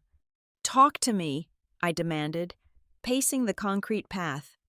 "The financial web is completely unraveling," Willa reported, the rapid clicking of her keyboard echoing over the line. I dug into Gideon Vale's offshore accounts. Last month, exactly 2 days before your parents were poisoned, 2 massive wire transfers left Gideon's holding company. The first transfer went directly to a medical debt collection agency. It completely zeroed out a crushing 6-figure surgical loan under the name Blair Tolland. My aunt sold my parents' lives to clear her bad debts. The betrayal tasted like rust. "And the second transfer?" I asked, my voice terrifyingly calm. "The second transfer was for $50,000, Willa said. "It was routed to a shell corporate consulting firm registered in Delaware. The primary beneficiary of that firm is Grant Voss. It was labeled as a preliminary retainer fee.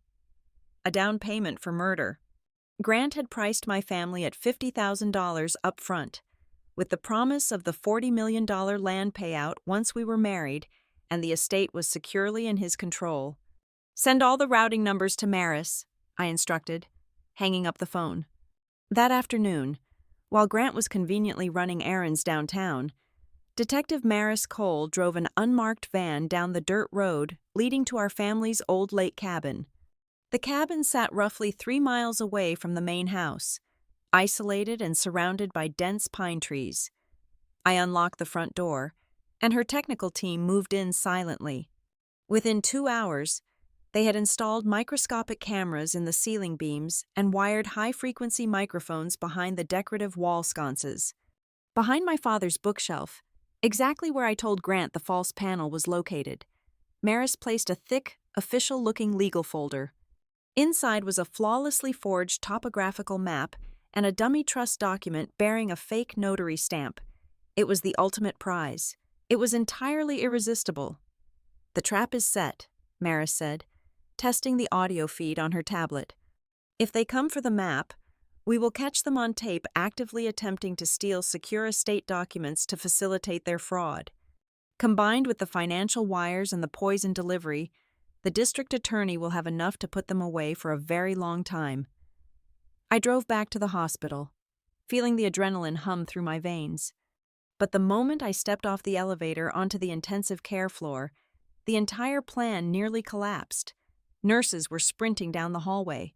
The harsh, terrifying sound of medical alarms blared from my mother's room.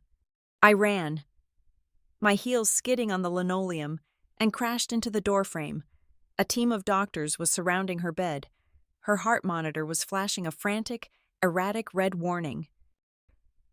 "Her blood pressure is dropping dangerously low," Dr. Aris shouted over the noise. "We need to move her to the surgical suite for an emergency arterial line right now." Pure blinding panic seized my throat. I stood frozen against the wall. This was my fault. I was playing a strategic game of chess while the poison was still actively ravaging her body. I should have ordered the arrests yesterday. I should have burned Grant's life to the ground the second I heard the audio tape. The overwhelming guilt threatened to snap my carefully constructed facade into pieces. As the orderlies unlocked the wheels of the bed to rush her out, I pushed past a nurse and grabbed my mother's pale, trembling hand. "Mom, I am here," I choked out, tears finally breaking free. "I am so sorry. I am fixing it. I am stopping them. Grant, Gideon, Blair, I am stopping all of them." Her eyes were half closed, her breathing shallow and raspy, but the absolute second I spoke Blair's name, her fingers twitched. It was not a random spasm. Despite the heavy sedatives, despite the chaos of the alarms, Laurel Langley squeezed my hand. It was an incredibly weak, agonizingly slow pressure, but it was deliberate. It was a silent, desperate confirmation. She knew her own sister was part of the betrayal. The orderlies pulled the bed away, rushing her down the corridor toward the surgical wing. I stood alone in the empty room, looking down at my hand. The faint warmth of her touch lingered on my skin. The guilt evaporated, replaced by a cold, hardened resolve. I was not going to break. I was going to finish this. I returned to the main house just after 9 o'clock that night. The cabin was dark and silent. Grant was sitting on the living room sofa, watching a muted sports game on the television. He looked up and smiled, a perfectly sympathetic expression. "How is she?" he asked, walking over to pour me a glass of wine. "Stable. For now." I lied, taking the glass and setting it untouched on the coffee table. "I am completely exhausted.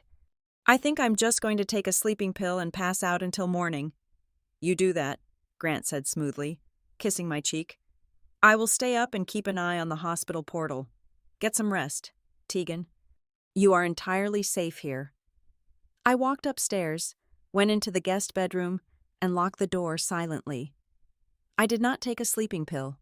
I sat in the dark, fully dressed, staring at the glowing screen of my phone. 2 days earlier, Willa had helped me mirror Grant's messages to a secure monitoring app on my phone. If he texted Gideon or Blair, I saw it the moment he hit send. The house was dead quiet.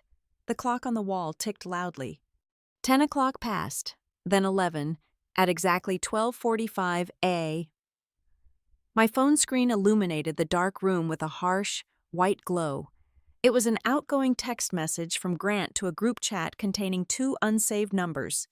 I knew exactly who those numbers belonged to. The message was short, decisive, and absolutely damning. It read, "Tonight. If that map is real, we do not need to keep pretending anymore." I walked down the main staircase, my face buried deep in my hands. I forced my breathing to turn ragged and shallow. Grant met me at the bottom of the steps, his face shifting instantly into a mask of deep concern. "I cannot do it," I sobbed, letting my knees buckle just enough for him to catch me around the waist. "The cabin is too dark.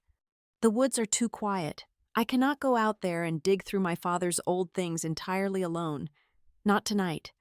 I pulled the heavy brass key ring from my coat pocket and let it drop onto the glass entryway table. The metal hit the glass with a loud, deliberate clatter. "Let Gideon send a paralegal to find the map tomorrow," I whispered, burying my face in his chest.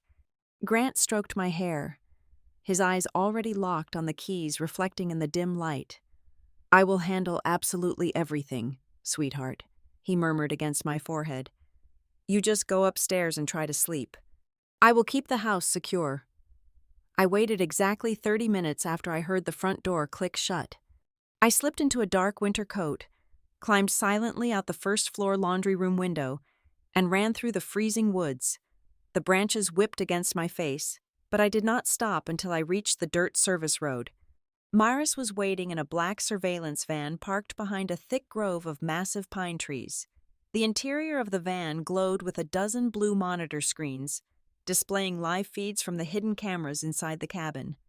I sat in the metal folding chair next to her, my heart entirely cold and steady. We watched the infrared cameras. Grant did not arrive alone. He drove his sleek sedan up the main path, parking silently near the porch. 5 minutes later, an unmarked silver car pulled up from the old logging road to the west. Gideon stepped out into the shadows. A few moments after that, Blair arrived in her compact vehicle from the opposite direction, completing the triangle. They approached the cabin from 3 completely separate directions. This was not a panicked reaction. This was a perfectly choreographed strike team. The hidden microphones picked up the heavy thud of the cabin door opening. The 3 of them walked into the dusty living room. Narrow beams from their flashlights cut sharply through the pitch-black room. "You said she was asleep," Gideon snapped, his voice sharp and heavily irritated. "She is entirely medicated and broken," Grant replied smoothly, walking directly toward the bookshelf. "She practically handed me the keys on a silver platter. The false panel is exactly where she said it was." We listened to the heavy thud of hardcover books being thrown onto the wooden floorboards. "This is becoming a massive, terrifying liability," Blair said, her voice trembling violently in the quiet cabin. "Tegan showing up at 4 in the afternoon on the day they collapsed completely ruined the timeline. You told me she would be trapped at her corporate office until at least 7 o'clock. It was a minor miscalculation." Gideon dismissed her entirely, waving his flashlight around the room. "We adjusted the strategy." "Adjusted!" Blair shrieked, her panic suddenly rising to a frantic pitch. "You almost killed my own sister. The original plan was just to make them look like they were losing their minds.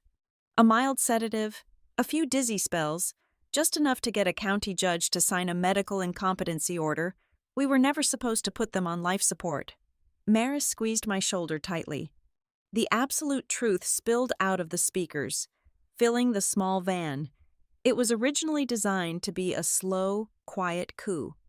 "Dean forced my hand," Gideon growled, his voice turning lethal. He was going to block the commercial sale and show the zoning board his private audio recordings. He knew too much. I had to tell Grant to double the dosage in the final batch of capsules.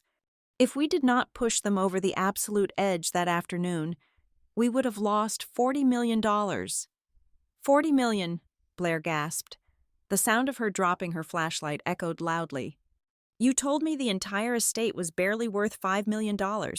You promised me 10%. You lied to me," Gideon laughed. It was a cold, completely hollow sound. "You are a bankrupt, desperate woman, Blair. You will get exactly enough cash to pay off your credit cards and keep your house from foreclosure. Not a single penny more. You were a convenient tool because you had a key to the house and you could fire the housekeeper without raising suspicion. Do not ever overestimate your value to me." "I found it," Grant interrupted the argument. The microphone picked up the sharp sound of splitting wood as he pried the false panel open with a pocket knife. He pulled out the thick manila folder Maris had planted hours earlier. "The topographical map and the trust deed are both here," Grant announced. "Excellent," Gideon said, the crisp sound of paper shuffling filling the audio feed. "I brought the final transfer authorization documents. Sign Dean's name on the primary buyer line, Grant. You have been practicing his signature for 3 weeks. I will stamp it immediately with my official notary seal." Grant took the pen. We heard the scratch of ink against paper. With that single motion, he legally tied his own hand directly to the forged transfer. He placed himself squarely in the center of the fraud. "What about the wedding?" Blair asked, her voice sounding entirely hollow and defeated. "Are you actually going to marry her after we steal everything her parents built?" Grant snorted. The sound was so casual, so terribly ordinary, it made my blood freeze solid. "Marry her, God, no," Grant said casually. "I will stage a highly sympathetic breakup 6 months from now. Tell everyone the trauma changed her. Tegan is rigid, obsessed with her career, and completely exhausting to be around. But I needed a bulletproof reason to be sitting at their dinner table every Sunday. She is just the cleanest way into the Langley house." I stared blankly at the glowing monitor. The words did not make me cry. They did not make me scream. They simply finalized the absolute death of the naive, trusting woman I used to be. Every single kiss, every shared laugh, every late-night conversation was nothing but a tactical maneuver. "Tactical teams, move in right now." Maris spoke sharply into her heavy radio. "We have them on tape committing forgery and confessing to conspiracy. Breach the doors in 30 seconds. On the screen, Gideon lifted his flashlight to inspect the signed papers before sliding them into his briefcase. Suddenly, he froze completely. "Wait," Gideon whispered, the panic suddenly sharp and metallic in his throat. He brought the paper closer to his face. "Look at the surveyor's seal on this map. The ink is fresh, and the date on the bottom margin is from yesterday." The seasoned, paranoid lawyer instantly recognized the tiny, fatal flaw in the paperwork. "It is a trap," Gideon shouted, shoving the fake papers into his leather bag. "Get out! Run to the cars!" They scrambled violently toward the door, knocking over chairs and lamps in the dark.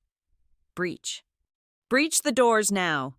Maris yelled into the radio, slamming her hand against the dashboard, but the cabin was positioned perfectly near the dense tree line. By the time the heavily armed officers kicked the heavy front door off its hinges, the back window was completely shattered. The 3 of them had scattered blindly into the dark, freezing woods, taking the entire set of fake documents with them into the night. The chaotic raid at the cabin ended in a suffocating, bitter silence. On paper, it looked like a massive, humiliating failure. The tactical team had breached the heavy wooden doors exactly 5 seconds too late.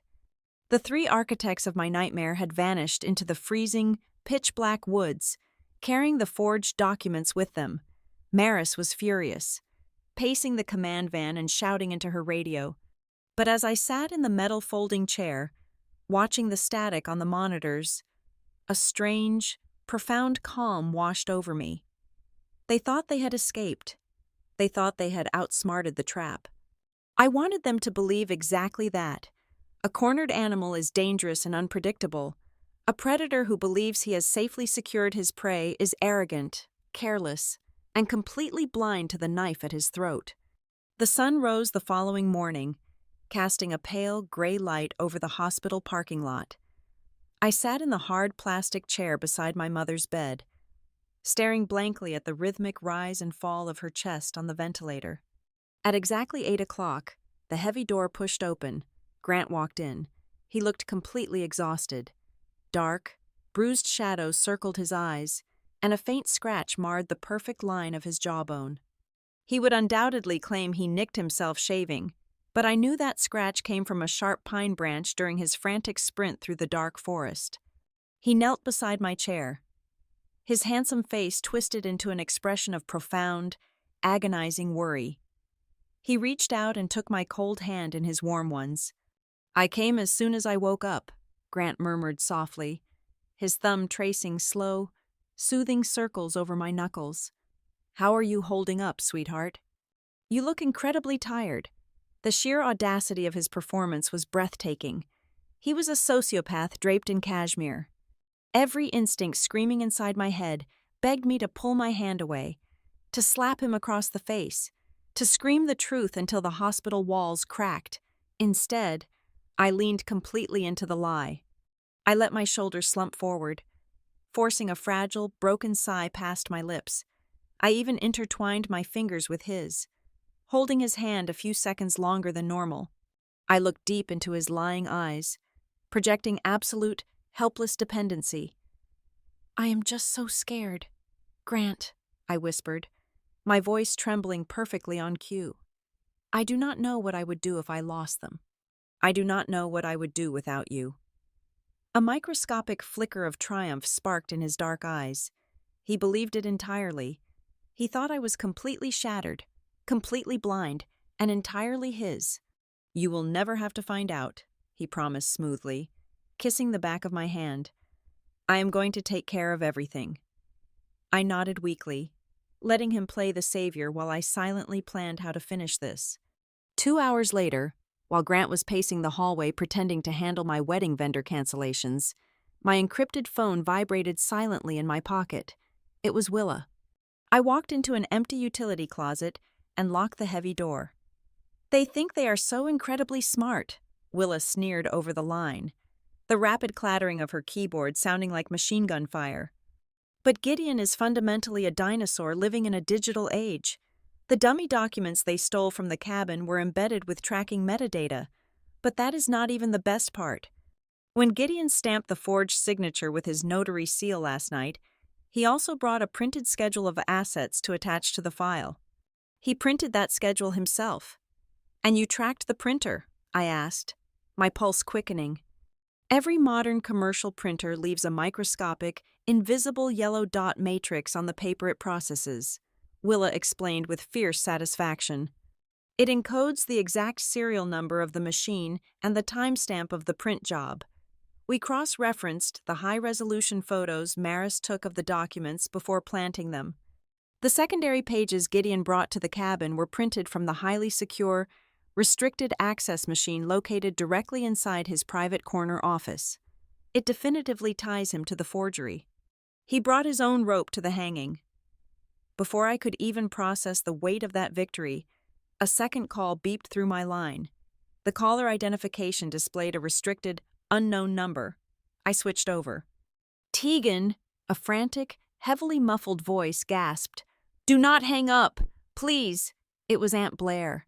She sounded terrified, her voice tight and trembling like a cornered rat. "Why are you calling me from a blocked number?" "Blair?" I asked, keeping my tone perfectly flat and devoid of any familial warmth. "Gideon is going to destroy me," she sobbed into the receiver. "Things went terribly wrong last night. He is changing the paperwork. He is restructuring the dummy trust to make it look like I was the sole mastermind if the police ever investigate the land grab. He is going to leave me holding the bag for the poison and the fraud."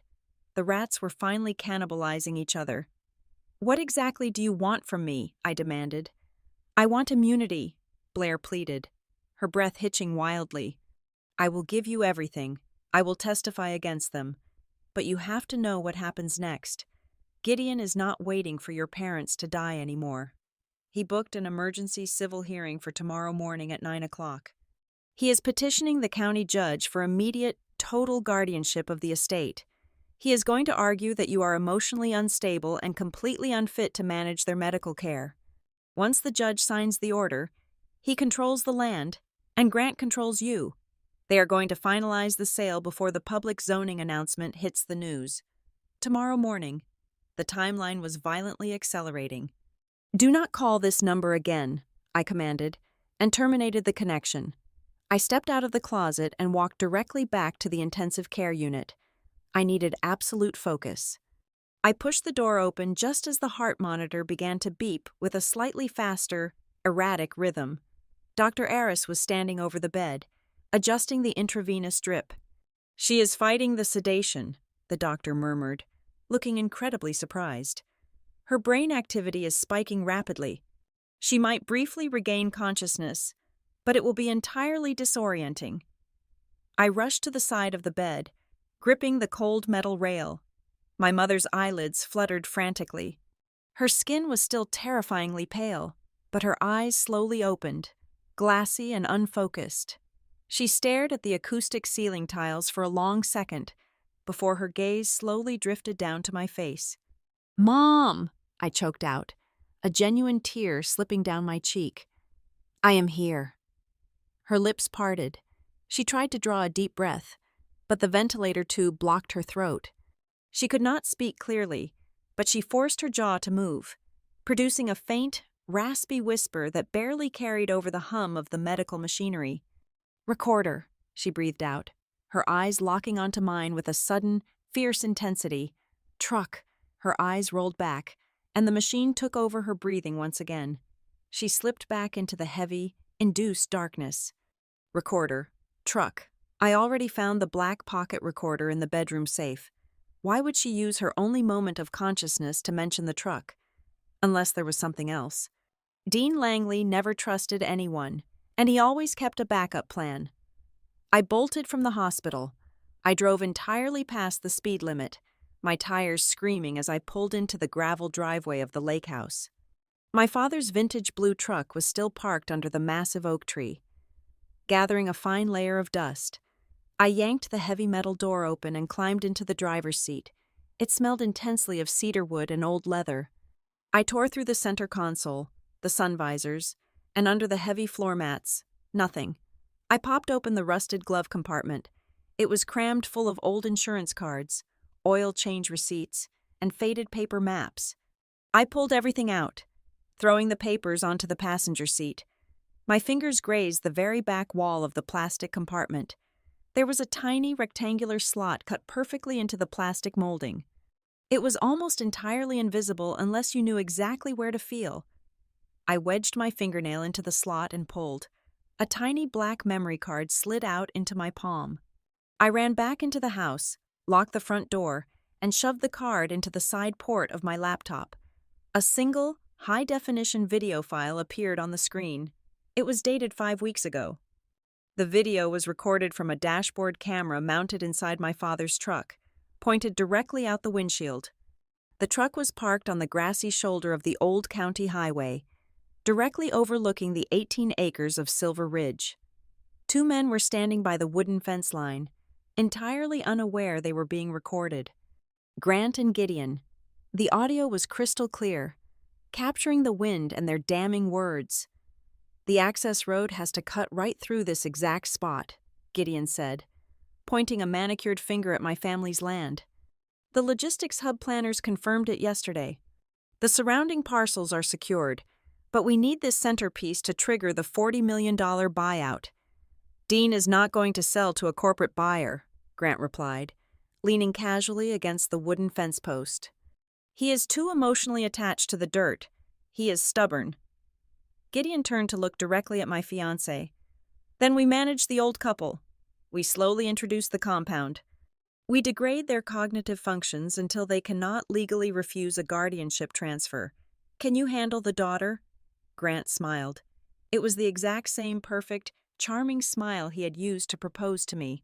"Tegan is entirely blinded by her career and the wedding planning. She trusts me completely. I will feed them the vitamins myself if I have to. By the time she realizes what is happening, I will have the power of attorney, and she will be signing the deposit slip for our joint account." The video ended, freezing on Grant's smiling face. The final, undeniable puzzle piece locked into place with a resounding, metallic crash. It was pure, unadulterated premeditation. It was a recorded conspiracy to commit murder for financial gain. The following morning, the sky over the county courthouse was a brilliant, blinding blue. I stood at the bottom of the grand white marble steps. I wore a tailored, dark navy suit that felt like armor. I carried a sleek leather briefcase containing the absolute destruction of 3 human lives. Grant walked up beside me, adjusting the collar of his expensive gray suit. He looked incredibly confident, playing the role of the steadfast, supportive future husband to absolute perfection. Gideon was waiting for us near the heavy wooden doors, holding his forged documents and his arrogant smirk. Grant turned to me, his dark eyes radiating false sympathy. He held out his hand, palm up, offering to lead me into the courtroom where he planned to legally steal my parents' lives. I looked at his outstretched hand. I felt the cold, hard weight of the memory card safely tucked inside my pocket. I did not pull away. I reached out and let him wrap his warm fingers tightly around mine. I let him hold my hand, not because a single shred of love remained in my frozen heart, but because I wanted him standing exactly right there, tethered entirely to me. The moment the courtroom floor violently collapsed beneath his feet, the heavy oak doors of courtroom 4 swung shut with a definitive, echoing thud. It was exactly 9 o'clock in the morning. Gideon had orchestrated this emergency civil hearing with his usual chilling efficiency. It was a closed session. There was no jury, no public gallery, and no media. It was simply a dry procedural motion for temporary guardianship and asset management, designed to be quiet and fast. Gideon stood before the presiding judge, painting a masterpiece of fabricated tragedy. He introduced Aunt Blair as the devastated, devoted sister who was desperate to maintain the household. He presented Grant as the steadfast future son-in-law, bravely stepping up to manage the heavy financial burdens. Finally, Gideon gestured toward me, sitting silently at the plaintiff table. He described me as a grieving, utterly exhausted daughter who simply needed the court to grant these two noble people the legal authority to sign papers so I could focus entirely on my parents' survival. The judge, a stern woman with sharp features, adjusted her glasses and looked down at the thick stack of paperwork. And who exactly is the primary petitioner seeking temporary control of the Langley estate today? Grant squeezed my hand one last time, projecting total reassurance, and began to stand. Before his knee could even lock, the heavy double doors at the back of the courtroom burst open. The sound cracked like a whip, shattering the quiet atmosphere. The bailiff reached for his radio, but he stopped immediately.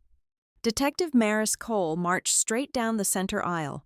Right behind her walked the lead county prosecutor and 3 uniformed police officers. They carried sealed evidence boxes. They brought a freezing, absolute silence into the room. "What is the meaning of this interruption?" the judge demanded, her voice echoing sharply. I stood up. I pulled my hand out of Grant's grip so violently his arm actually jerked. I did not look at him. I looked directly at the judge. "Your Honor, I am Tegan Langley, the sole heir and current medical proxy for Dean and Laurel Langley. I absolutely refuse to sign any transfer of guardianship today. I am withdrawing my consent to this entire proceeding because the people petitioning for control of my family's estate are the exact same people who intentionally put my parents on life support." The courtroom instantly exploded. Grant gasped, a harsh, ugly sound ripping from his throat. Gideon dropped his composed facade entirely, his face turning an ashen shade of gray as he scrambled to gather his files. "This is highly irregular and completely absurd," Gideon shouted, pointing a shaking finger at me. "My client is suffering a severe mental break due to grief." "Sit down, counselor," the prosecutor ordered. Stepping up to the bench, "Your Honor, we are executing immediate arrest warrants for Gideon Vale, Grant Voss, and Blair Tolland on charges of conspiracy to commit fraud, forgery of legal documents, and 2 counts of attempted murder." I opened my sleek leather briefcase. I did not yell. My voice was a perfectly calibrated blade, cutting through their panic. "I request the court view the evidence I submitted to the district attorney this morning," I stated coldly. "Let us start with the dash camera video recorded 5 weeks ago. It shows my fiancé and my lawyer standing on the border of the Silver Ridge property, explicitly discussing a $40 million logistics hub zoning change and planning how to manage my parents." Grant slumped backward against the wooden table, the color draining from his face. "Tegan, baby, wait," he pleaded, his voice cracking with genuine terror. "You do not understand what you are doing. Then let us listen to the audio recording from our lake cabin 2 nights ago," I continued ruthlessly, ignoring his voice entirely. "The recording where the 3 of you broke in to steal forged trust deeds. The one where Gideon admitted to doubling the poison dosage because my father refused to sell the land. The one where Grant admitted our entire relationship was just his easiest path into my family's money. The color drained entirely from Grant's face. The charming, perfect mask he had worn for 2 entire years completely dissolved, leaving behind a terrified, hollow shell. He spun around, his eyes wide and wild, and pointed directly at Gideon. "He planned all of it," Grant screamed, his voice pitching into a hysterical tenor. "Gideon ran the shell companies. He bought the offshore accounts. I just picked up the packages from the warehouse." "You spiked the capsules yourself, you arrogant fool," Gideon roared back, the polished, dignified lawyer completely losing his mind. "You targeted the daughter. You proposed to her. You were the one who suggested pushing them over the edge before the wedding so we could close the sale." In the corner of the room, Aunt Blair began to hyperventilate. She collapsed into her chair, clutching her chest and sobbing wildly to the judge. "He told me he would pay off my credit cards. He wired $50,000 to Grant, but he was going to pin it all on me. I found his backup file last night. He was going to use my medical debts to frame me for the poisoning if the police ever asked questions." They were tearing each other apart right in front of the judge, exactly as I knew they would. The prosecutor stepped forward and laid out the entire sickening timeline. The hidden municipal zoning laws, the dummy corporations buying up the surrounding land, the lethal manipulation of the vitamin subscriptions, and the microdosing that escalated into a lethal strike when my father threatened to expose them. Every single lie was laid bare under the harsh fluorescent lights. The asset transfer they so desperately needed died instantly on the judge's desk. But the sharpest cut of my revenge was not the heavy police handcuffs clicking securely around Grant's wrists. It was not the sight of Gideon being stripped of his legal licenses and his dignity. I reached into my pocket and pulled out the small piece of paper I had found inside my mother's hidden safe. The courtroom fell completely silent as I unfolded it. My revenge was not a scream. It was the quiet, absolute destruction of their lies. "My mother knew exactly what you were," I said, my voice finally breaking just a fraction, the raw emotion bleeding through the ice. "She hid this note from me before the poison stopped her heart." I looked directly into Grant's terrified, empty eyes and read the words aloud.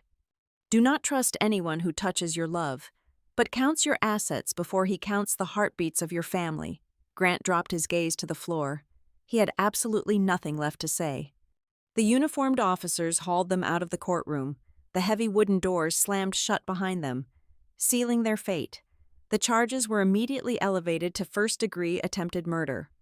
They would spend the rest of their natural lives in concrete cells, entirely stripped of the wealth they had killed to possess. 2 weeks later, the air inside the hospital room felt distinctly lighter. Laurel and Dean Langley were sitting up in their beds. They were incredibly weak. They moved slowly, and their voices were quiet, but their minds were entirely sharp and present. I sat between them, holding both of their warm hands. We did not sell the 18 acres in Silver Ridge. We did not take the $40 million. My father, with a fierce, satisfied glint in his tired eyes, signed the final legal paperwork to place the entire parcel of land into an irrevocable environmental conservation trust. It would never be paved over. It would never become a commercial logistics hub. The path to the massive corporate payout was permanently, legally severed. The fortune the traders had destroyed their own lives to steal was completely erased from existence. When I finally walked out of the hospital and stepped into the bright afternoon sun, I did not feel magically healed. The betrayal had left a deep, permanent scar on my soul, but I was awake. The naive, overworked woman who desperately wanted a perfect wedding was entirely gone. In her place stood someone completely clear-sighted, someone who had looked absolute evil in the eye and dismantled it piece by piece. I had finally slammed the door shut on the monsters who thought they held the key to my life. Thank you so much for listening to this story today. Where are you listening from right now? Please leave a comment below so we can connect and share our thoughts together. If you enjoyed this journey, please subscribe to the Helena Revenge Stories channel. like this video, and support us even more by hitting the hype button so this story can be heard by many more people.